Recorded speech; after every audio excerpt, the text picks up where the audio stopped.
body's off to the Sandblaster this morning.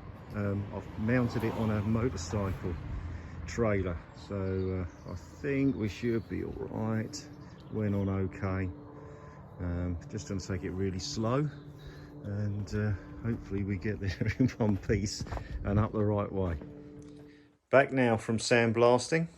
The chap did a good job, so if anybody wants a recommendation of a sandblaster in the Buckinghamshire area, then just drop me a comment and I'll send you his details. But I'd say that anybody that's doing a restoration and thinks that they can probably get away without sandblasting, I'd say think again, because even though I've done so much welding, and you'd see this on my previous videos, on this vehicle, there's still a load of pepper holes that have appeared in various places that I had no idea were there. You know, it looked, you know, pretty much there. I wasn't expecting too much to do, but you can see now, you know, if I'd gone and just carried on, just, I don't know, just painting this thing up, I would have had a car that was just really not in a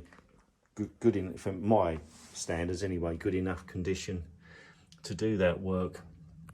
So there's another round of welding to be done for sure on this to get it really tip top. But I mean, for me, it's just really so good to know I've got a totally rust-free vehicle now. So both the chassis and the body now are completely clear of rust. So any body work, any metal work I do now is going to be onto good steel, and it's just going to make for a really good finished product at the end.